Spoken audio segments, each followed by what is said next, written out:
Well, the biggest challenge that I would say most people are running into if they're trying to approach a conversation, I don't know if there's really a bad way to do it, but Mhm. number one, if you're a beginner and you're trying to get good, a lot of people go right into, hey, this is what I do, this is who I am, this is why I'm calling, and this is how I can help you, right? No one cares what you do. No one, cares how much, you can support them, what your product is until they know how much you care, right? And so at the end of the day, it's like there's a reason in a sales conversation, you don't pitch first. You Yeah. pitch later, right? You build the value and then you paint the picture and you do all this stuff. Then you explain the price and right. So just remember that on the front end. I mean, don't be afraid to build rapport. I think that's just a very often overlooked thing that I see new salespeople struggle with. Hello, everyone, and welcome to the Business of Learning podcast. My guest here today is Chad Aleo, who is the founder and CEO of High Ticket Sales Academy. Chad, welcome to the podcast. Thank you. I appreciate it, man. Excited to be here. Yeah, I'm excited to have this conversation as well, especially in the realm of sales, communication, all those types of conversations are something that I'm very interested and passionate about. So why don't we start off with you just telling everyone a little bit more about who you are, a little bit more about High Ticket Sales Academy, and anything else you'd like to share about the business. Fantastic. Well, I mean, gosh, just so you guys know a little bit about me, I grew up in Michigan and really my sales journey, I always like to start here. I started as a door-to-door salesperson. Okay. I actually did the purest form of sales, knocked on doors in a place I'd never been in my life. My job was to sell stuff to people that had no idea that was even coming to their door. Right. And so I actually had a lot of success in that. I sold educational books door to door as a college student and really kind of paved the way for me when it came to sales. Realized I had a lot of success of that, paid for my college tuition, which led to running businesses. And now, what was just referred to as High Ticket Sales Academy. That's the business that I run now, CEO and founder of that. And essentially what we do is we help already proven sales professionals successfully transition into the industry of remote high ticket sales. That's awesome. I love to hear that. And key point there is already proven. I think there's so many so many gurus out there. They're like, yeah, we got this, or like I have the best salespeople. But we often know that that's not usually the true. So I want to start the conversation by asking you, Chad, what do you think are the biggest mistakes salesmen or just people that are really focused in communication when it comes to their title or their roles within a company? What do you think are some of the biggest mistakes they make when trying to approach a conversation that they think is the right way, but it usually just crushes them? Great question. So what the biggest challenge that I would say most people are running into if they're trying to approach a conversation, I don't know if there's really a bad way to do it, but Mhm. number one, if you're a beginner and you're trying to get good, a lot of people go right into, hey, this is what I do, this is who I am, this is why I'm calling, and this is how I can help you. Right? No one cares what you do. No one, cares how much, you can support them, what your product is until they know how much you care, right? Yeah. And so at the end of the day, it's like there's a reason in a sales conversation, you don't pitch first, you Yeah. pitch later, right? You build the value and then you paint the picture and you do all this stuff, then you explain the price and right. So just remember that on the front end. I mean, don't be afraid to build rapport. I think that's just a very Mhm. often overlooked thing that I see new salespeople struggle with. Awesome. Interesting. Yeah. I've over after having over 200 conversations, which is crazy to say a number now out loud. It's interesting to hear how many people or how many companies are so used to just going for the pitch so far ahead of time without even understanding if, first of all, it's someone that they can actually help. It's like, hey, is this actually someone who I can benefit, but also someone that I can actually give the right tools to succeed in whatever they want? Because sometimes it's not the case, but you don't know that until you build that rapport, until we have that conversation.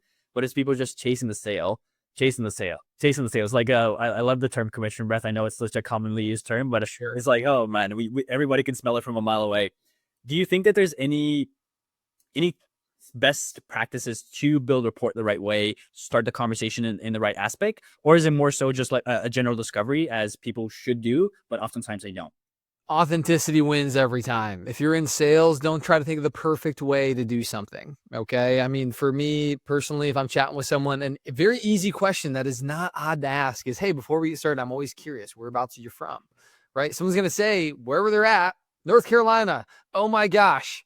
Are you a North Carolina Tar Heels fan? Michael Jordan Mhm. went there. You must, do you like basketball? Right? You can just make a connection if you want to off of something like that. So, Mhm. but be authentic about it because at the end of the day, a lot of salespeople are doing it just to do it, to ask the question. but you should do it to seek clarity and to make a connection. Like sales is about the intention behind the question, not just to ask to ask. And that's where I see a lot of salespeople really screw up in sales, and they don't realize that there's a reason you're asking a question. Yeah. Because we want them to feel and think and say a certain way, but you also got to understand, internalize, so you know how to respond, build that connection, carry on, and move the sales process forward. Oh, interesting. It's kind of like they're just reading the script line by line as opposed to the actual intention behind it, like the purpose of the questions. So it becomes very surface level for them. Does that sound about right or no? Exactly. Huh. 100%. Have you found that? I'm not entirely sure how you guys do everything on the back end, which we'll of course dig into. But personally, I've found that using frameworks is so much more viable than, of course, scripts, because scripts are just line by line things, right? Frameworks is like, hey, here's what you're trying to find out here. Here's what you're trying to find out there. Here's the purpose why you're trying to figure these things out. But if it can, of course, weave the conversation, as opposed to like a script, which is, I think, how many companies do it, is like line by line, but no conversation ever follows a perfect script ever. So is that something that you guys also adopted and utilize internally for yourselves, but also for training your clients as well, using frameworks as opposed to line by line scripts? Yes. So we teach a full framework of how you can sell. Now, what I like to call it is a sales conversation structure, not a script. Okay. Now, when you're brand new, don't freak out if somebody gives you a sales script. Okay. Because the reason being is that when you have a sales script, it's showing you what you should say to fill in all the gaps, because you are brand new to the industry. You've never sold the product they're selling. And when you're brand new, your goal should be to memorize that script. Okay. Not in a way because that's the only way you're going to sell. But once you get good, once you've been in the sales role for about a month, if you understand the flow of the conversation, you have the ability now to go a little bit off script. Okay.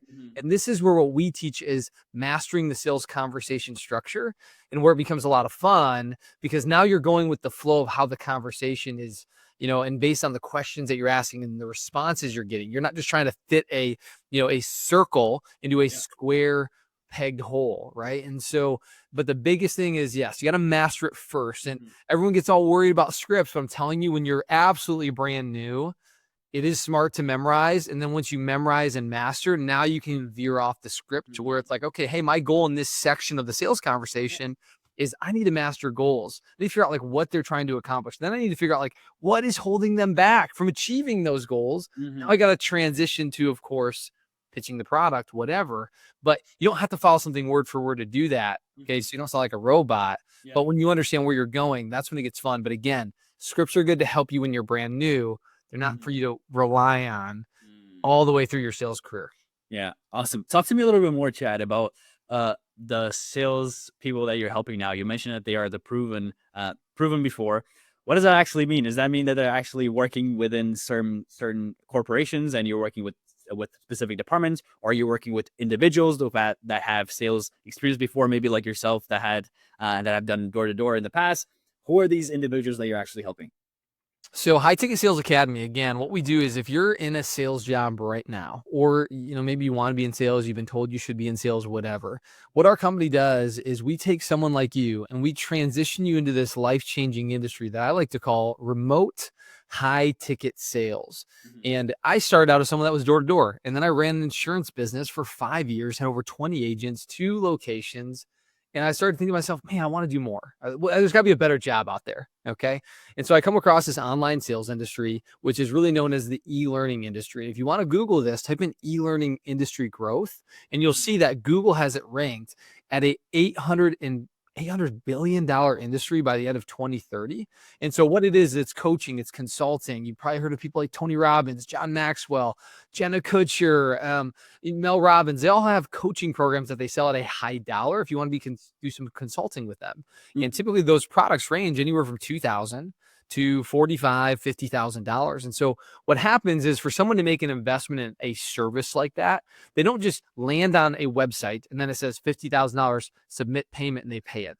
They usually need to talk to somebody on the phone. And this is where what we like to call remote high ticket closers come into play. And this is what we train salespeople on, how to effectively be a remote closer to close those types of deals. And so it's an awesome industry because it's not, number one, it's a remote career.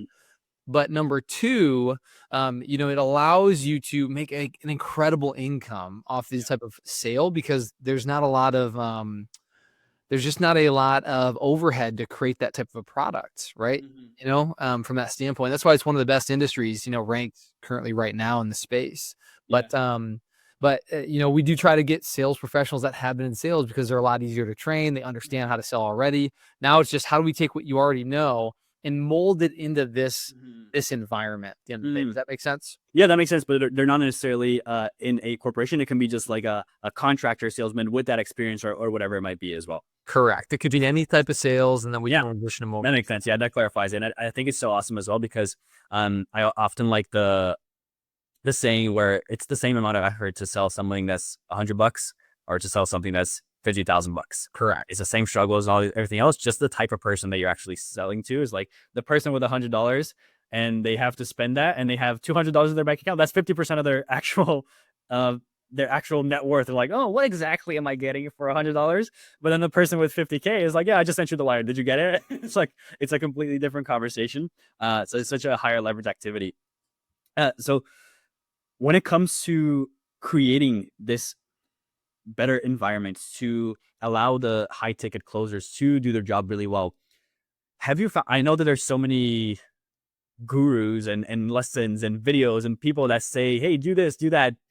Have you seen something or some patterns recently of people saying do this, but it's actually not the best practices? So they're giving wrong, terrible advice to people when they should actually be doing other things. So I guess my question is, have you seen some really bad advice recently? And what has that advice been?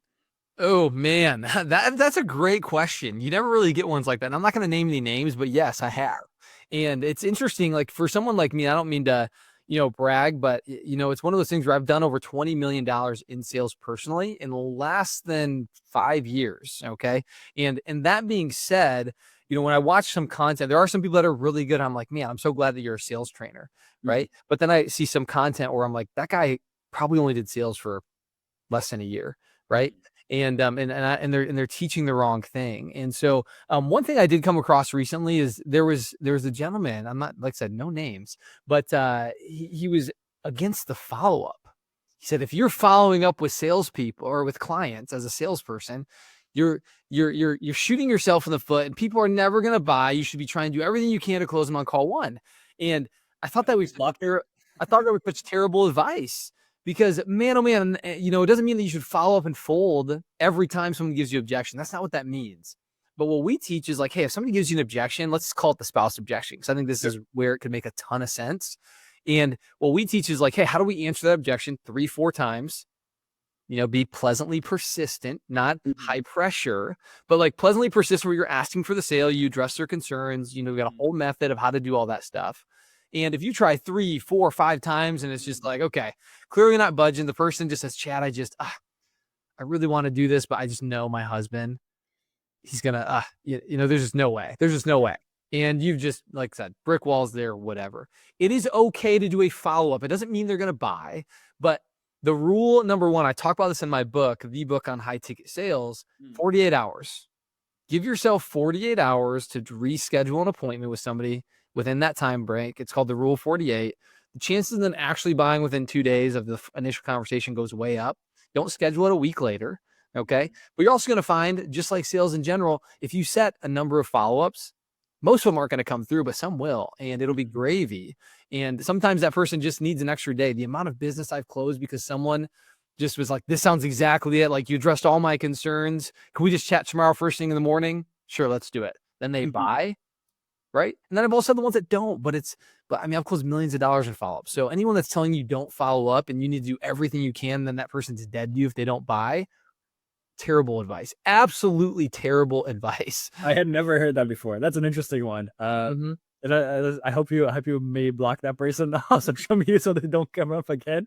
But it's an interesting one because I think we always like the sauces in the follow-up, the secrets in the follow-up, whatever. And it's it's always just be able to gauge the conversation and the situation to adapt to whatever's happening. Like, doesn't mean that people have to always just give you the money right there and then. And if it can do it, great. But if not, then every case is always going to be different.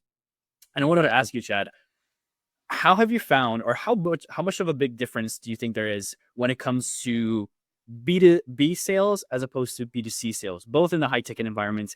I think from the experience that I've gathered so far, which is probably much less than you, there all sales have some emotional aspect to it, but of course B2B, there has to be some logic, there has to be numbers, it has to make sense, the ROI has to be there, the value has to be extremely clear. But when you're approaching that situation, do you think there's a huge difference in the approach of how you should have that conversation to possibly lead that to a higher chance of success? Great question. So there's two questions in there, which is one, how do you lead the level of success in the business to business environment? But then also you said, what was the difference in B2B and B2C? And so first thing I'll touch on is like the difference. And so business consumer versus a B2B sale. Now, B2C is just a faster speed to transaction. Yeah. Okay. If you're someone that doesn't want to wait 6 months and have to play this game, or 3 months or whatever to close a deal because it's like a 5-step or sales process, you're going to love B2C because your opportunity to close a sale is like on that call. Okay. And that's what most people that are successful in B2C industries are doing. And so it's just much shorter sales cycle. It's a higher likelihood of speed to transaction, Mm-hmm. and you can make a lot of money in a short period of time. But again, it just depends on what you prefer. Now, to go to the second question, which was more about like the B2B side, what can help facilitate that process more effectively? There's two things. Number one, you still got to make an emotional connection with whoever you're talking to Yeah. initially. Okay. Sales is always a transfer of emotion. And so you need to have some level of enthusiasm, which doesn't mean you're acting like a crazy idiot, but enthusiasm can be just caring about what you're doing, caring about the person you're talking to, and they can like feel that on the other end and the way that you're Mm-hmm. speaking, tonality, right? But at the end of the day, the most successful people in the business to business space, what they're doing is they're always moving the sale forward. So they never get off a call without setting very clear expectations of the purpose of the next call. Mm-hmm. But not even just setting clear expectations of the purpose of the next call. They're making sure that they're moving closer to getting the right decision maker on the following call. Because what shoots a lot of brand new business to business salespeople in the foot is they have like 5 meetings with someone, and then they find out meeting 5 when they're thinking they're closing the deal. Well, actually, Chad, I can't make that decision. Well, shoot, why did we just meet 5 times? Why didn't you Yeah. bring on Dave? Right. And it's like that is up to you as a salesperson to make sure you're getting that information and doing everything you can to get the right person on. Because at the Yeah. end of the day, no one's going to sell it better than you are. And so you need to make sure you do that effectively. But anyways, and then last thing I would just say is just again, move the sale forward. Don't not set appointments and leave stuff in the abyss, the sales abyss, where it's like, oh, I'll email you. Yeah. Follow up through email. Yeah, never happens. It never happens. Yeah, it never happens. Never. It's so funny. It's so funny you bring that up because it's such a recurring pattern for so many people that I speak with. It's like, oh, I can't figure out why the call never came through later. Like, hey, you just didn't follow the simple principles. Just like move it forward, be clear about what's happening, and just always book a call from a call. Bam, fam, as much as possible. Bam, fam, bam, fam. Bam. Always, always, always. And it's interesting. I wanted to hear from you, Chad. What do you think are some of, and I know it's never going to be just a one specific answer, and we kind of alluded to some of this answer through our conversation already. What do you think is maybe the best 1 to 3 tips or frameworks that you can use to really allow someone to improve their sales skills much, much faster? Thick skin, develop thick skin. If you want to improve your sales skills, you need to stop trying to figure out the perfect words to say, and you need to develop thick skin. Now, what do I mean by that? Okay.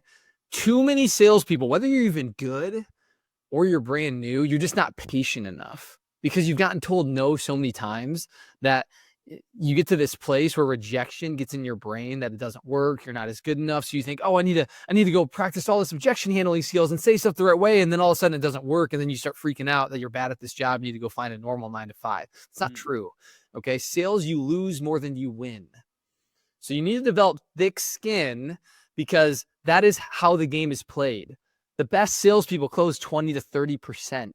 That means 70 to 80% of people are constantly telling them no.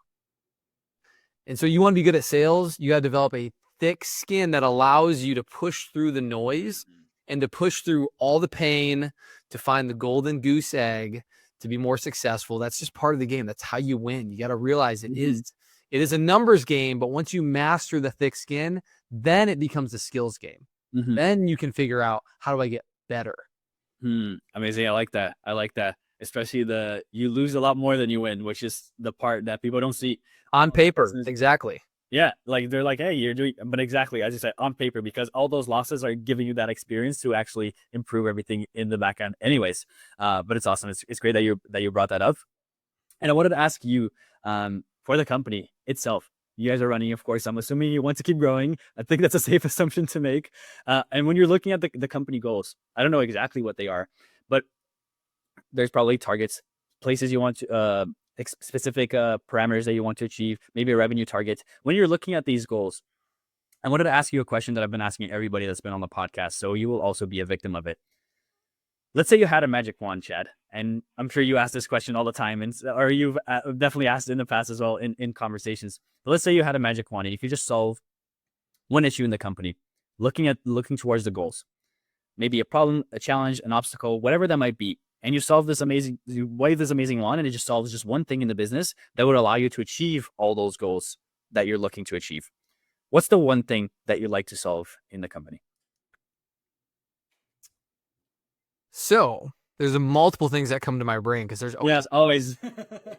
but in this space, I'm actually going to say probably the magic wand. If I could really wave a magic wand, I would put it on an aspect of my clients. And here's what I mean by that. Not saying, I know they're not like necessarily in my business, but their results are tied directly to if I think our business is a success, right? We have a massive goal. We want to change 100,000 lives and helping sales reps find way better careers so they can live better lifestyle, better freedom. They can spend time with their family, make more money, all the things that everybody wants out of life, right? And so I think if I can wave a magic wand, it would be more along the lines of clients and customers, and this probably goes in any industry in high ticket. They just they have the ability to take ownership for their success. Now, what do I mean by that? Yeah. That doesn't mean that the company that they invest in isn't invested in their success. That's not true. Okay. But what it means is that you're investing in a company to help you get somewhere faster. But man, oh man, the clients that do the best in my program, they do everything we teach. And I'm not saying they always go above and beyond and do crazy things that's not expected, but they take their success as their duty, and it's up to them. If it is to be, it's up to me mentality. Those clients have incredible trajectories of where they go in life, because that's how sales is. It's really in anything, right? You got to have this mentality that you can't have excuses. You can't just wait for someone to hold your hand and give you, $1 million. Like, hey, if you want $1 million, go get it, go make it happen. And so I think in this space, it would just be allowing customers to take a little bit of extreme ownership. Okay. And realizing that, hey, my success depends on, am I willing to do the things, and am I willing to be coachable, not just hope that someone holds my hand and does everything for me, right? And at the end of the day, everything runs way smoother for the business, right? And I don't know about you, but some of my best clients have just been people where they do everything we teach, right? Always. And when they do everything you teach, they have success. And then they do a couple of extra things, and you're just like, wow, what a big surprise. But the ones that are always the drag are the ones that are just like, hey, they're not doing all the stuff I did ever. It's like, why haven't you applied any roles? Why haven't you done this? Why haven't you done that? It's like, oh, I didn't, make me, whatever. Right. And so just like anything in life, what you put in is what you're going to get out of it. Yeah. So that would probably be number one. Okay. That'd be the number one thing. And then, like that. If I was to say within the business, as of the stage that we're at right now, is probably also an accountability thing, even just for my team, right? I mean, we have an awesome team, right? I'm so thankful to have people that are willing to go above and beyond and do all the things. But I want my team to have a mentality of thinking bigger for themselves and what's possible within the company. And what do I mean by that? So we're growing like crazy. I think we're hiring again. I just posted something on LinkedIn today about it. And there's so much opportunity for leaders, and I want people to already be leaders when they come. I want them to act like a leader. They don't need to be a title. They don't need to have a team of 5 under them to be a leader. Everybody's a leader. And to take that ownership, man, like that would be the one thing that would accelerate this business like crazy, from that standpoint, because at the end of the day, right, you want a business to grow, people grow your business. I don't grow it. It's the people behind it. Right. I love that answer. And it sounds like they're both kind of intertwined in a way. And let me know if you agree with this. It sounds like they're both kind of based on a level of trust, I guess, as within you or the company as the the vehicle that they're using, and a level of trust of like for the customers, like, hey, I know that if I put my full effort into this one thing that Chad is telling me or High Ticket Sales Academy is telling me, then I will be able to achieve XYZ. But at the same time, internally, it's showing that trust, showing that messaging that you guys have for the employees of like, hey, you can dream bigger. Trust yourself to dream bigger and achieve those things because we have the process that will allow you to uplift to that position that you're looking for. Does that sound about right or no? Yeah, yeah, it does. Yeah, yeah. You just got to be coachable. I mean, the biggest thing is like, they say you can take a horse to the water, you can't force him to drink it. And so it's really important that as a client, even as just in anything, it's like, hey, you can get to a place where your success is up to you. Man, oh man, if you can understand that mentality, you will accomplish so much in your life. Actually, I want to ask you something about the horse water thing because that's something that we hear all the time, right? You can't make it, drink it. And I believe Alex Ramosi said, wait, not Alex Ramosi. Alex Ramosi quoted someone, and he said, "Oh, actually, I think I can make it, drink it. Like if you bleed it out enough, put it under the sun, like dry it up, like I think I will eventually be able to make it drink."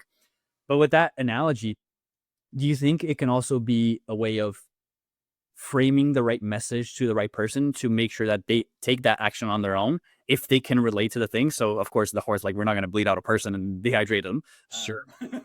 but with the actual messaging, like, hey, this is something that is under your control. If you put within these parameters, this framework, this value that you get, then we can have a higher chance of them taking that action. Do you think that's also transferable to the sales? Yes. Yeah. When you have a path and a plan, but it's also the right actions, right? You feel more confident about taking the action, right? That's why in this space, it's so great to work with a company that can show you the way and save you the time, Yeah. the frustration, the energy, Mhm. right? They're going to tell you exactly what to do the first time, so you see a result the first time. Yeah. And that's the beauty of being coachable and obviously implementing what is being taught to you. Yeah, Right. I love that. I love that. And I think it's always important as well to just every time there's an opportunity that you're hopping into, be it a sales training. It's like you walk into that opportunity saying like, I am going to be the best student that there has ever been here. I will get the best results, but of course, put the right actions and the results and the actions and the intention behind it to actually achieve those things. Chad, I have one final question for you here. I know we're kind of going over time. But it's actually not a question from me. It's a question from our last guest to you. And here's what they wanted to ask. They had no idea who you were. You ready? Let's hear it. This is fun. All right. What programs or tactical actions have you found to be the most useful to ensure employee upskilling, but most importantly, employee retention? Love that. So number one, I think the biggest thing is having consistent, what I like to call stay interviews. Okay. And so too many people, every company has exit interviews where they're like, oh, cool. Like someone leaves. Why did you leave? Why did you want to go? Blah, blah, blah, blah. But you should actively be having stay interviews with your top performers. So you can already think of who they are. And honestly, it should be with everybody, right? Where you have your 1-year evaluation and then you should schedule a stay interview, right? And it's not just it's not like a, how do I put this? It's not a asking them to stay because they're already there. It's, hey, for you to stay here for another 2 years, okay? What would you like to see happen? What would you like to see change? Okay. And is there anything that we need to be aware of that can cause you to see this as a long-term employment process? That, man, that is an absolute game changer for any company. You got to conduct stay interviews to just get a feel where your team's at, because most of the time you have no idea. You don't have any pulse on where someone's head's at, why they're getting ready to leave, and all of a sudden they're leaving and you're confused. Then you try to like backpedal and say, well, hey, wait, don't leave. We'll pay you more money. We'll do all this stuff. But they're already out the door. They already accepted the job. Yeah. And if you were aware that they wanted an extra $5,000 a year, if they wanted to do more work, if they wanted to feel more, aligned in XYZ, you could at least combat that sooner rather than later. And again, you'd be making a huge mistake as a business owner if you're not conducting stay interviews in addition to your 1 year, overall kind of recap with your team members. Amazing. Good stuff, Chad. That's a phenomenal answer. I don't know what I was expecting, but it wasn't that, but you exceeded my expectations. I love that answer. Chad, thank you so much for your time. This has been such an awesome talk. Where should people go if they want to learn a little bit more about you, about the business, and also maybe that book that you mentioned? Yeah, so there's a couple different places. So if you want to find and learn more about High Ticket Sales Academy, you can go to highticketsalesacademy.com. You can also read my best-selling book, The Book on High Ticket Sales. And of course, you can follow me on LinkedIn, Chad Aleo, Aleo. You can also find me on Instagram, which is just Chad Aleo is the handle name, and look forward to connecting. But again, check us out at highticketsalesacademy.com. If you're interested, you're a salesperson, you want to get into the industry, you can go to highticketsalesacademy.com/apply. Amazing. Chad, thank you so much. Of course, I'll leave everything down below here for everybody. And if you're still watching until now and you're interested in hearing more conversations about this, of course, subscribe below, and I will see you on the next one. Take care.